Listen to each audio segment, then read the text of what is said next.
Breaking news చూస్తున్నాం. నకిలీ పత్రాలు జారీ చేస్తూ ప్రజలను బురిడి కొట్టిస్తున్న డూప్లికేట్ గాళ్లను ఆదిలాబాద్ పోలీసులు అరెస్ట్ చేశారు. నిందితులు మొబైల్ ఫోన్లు, పీడీఎఫ్ ఎడిటింగ్ యాప్స్ ఉపయోగించి నకిలీ పత్రాలు తయారు చేసి ఒక్కో పత్రానికి 1500 నుంచి 3000 వరకు వసూలు చేసేవారు. నకిలీ బర్త్ సర్టిఫికెట్లు, ఓటర్ కార్డులు, ఆధార్ కార్డులో మార్పులు చేసేవారు. ఆదిలాబాద్ మున్సిపల్ కమిషనర్ ఏ జగదీశ్వర్ గౌడ్ ప్రజలు నకిలీ పత్రాలను సమర్పించడాన్ని గమనించి పోలీసులకు ఫిర్యాదు చేశారు. దీంతో రంగంలోకి దిగిన పోలీసులు దర్యాప్తు చేయగా నకిలీలు బయటపడ్డాయి. దస్నాపూర్ రోడ్డులోని యూనియన్ బ్యాంక్ సమీపంలో నకిలీ జనన ధృవీకరణ పత్రాలు జారీ చేస్తున్నారనే సమాచారంతో దర్యాప్తు ప్రారంభించి నిందితులను అరెస్ట్ చేశామని జిల్లా ఎస్పీ అఖిల్ మహాజన్ తెలిపారు. నిందితుల వద్ద నుంచి 280కు పైగా డిజిటల్ పత్రాలు, మొబైల్ ఫోన్లు మరియు నకిలీ పత్రాలను స్వాధీనం చేసుకున్నట్లు తెలిపారు.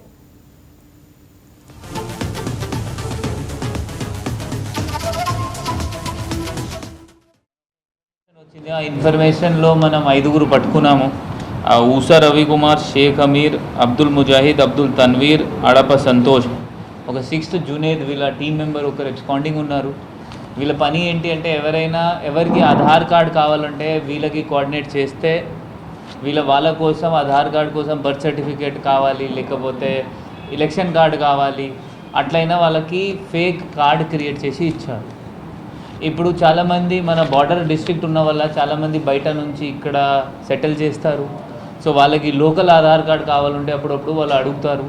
దానికి వాళ్ళ నుంచి 3000 రూపీస్ ఒక్కొక్క పర్సన్ నుంచి తీసుకొని వాళ్ళకి fake Aadhaar card, fake election voter card, fake birth certificates ఇట్లా అన్నీ క్రియేట్ చేశారు. వీళ్ళు ఒకరొకరు ఇప్పటి వరకు వీళ్ళు ఒప్పుకున్నారు. దాదాపు 50 వరకు వీళ్ళు ఒక్కొక్క పర్సన్ ఇట్లయినా fake Aadhaar card, fake birth certificates ఇట్లయినా వీళ్ళు క్రియేట్ చేశారు. దాదాపు 200 వరకు వీళ్ళు ఒప్పుకున్నారు. ఇంకా కూడా ఉండొచ్చు.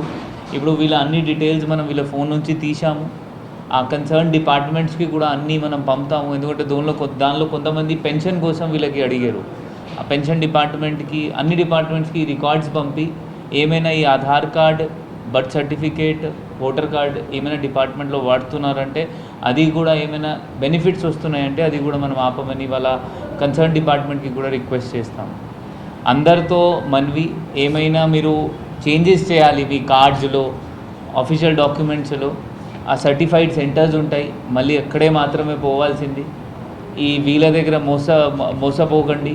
వీళ్ళ ఆల్రెడీ ఇట్లయినా జనాలు రెడీ ఉంటారు మీ నుంచి డబ్బు తీసుకొని ఫేక్ ఐడి క్రియేట్ చేయడానికి.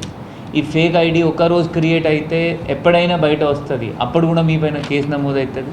దీనిలో కూడా ఇది మనం ఎంతమంది ఐడెంటిఫై చేయగలుగుతామంటే వాళ్ళకి కూడా యాజ్ అక్యూజ్ కూడా మనం పెడుతున్నాము. దాదాపు మనం 30-35% వరకు ఐడెంటిఫై అయ్యారు. వాళ్ళు కూడా అక్యూజ్డ్, దీనిలో ఈ కేసులో వాళ్ళు కూడా అక్యూజ్డ్ కూడా పెడతాము. సో అందువల్ల ఎప్పుడైనా మీరు ఫేక్ ఐడి క్రియేట్ చేశారంటే దానికి ఒక ట్రైల్ ఉంటుంది, మనం ట్రైల్ వరకు వెళ్తాము. దీనిలో కూడా ఎవరెవరు ఫేక్ కార్డ్స్ చేయించారు వాళ్ళపైన కూడా ఈ కేసు వాళ్ళపైన కూడా నమోదవుతుంది.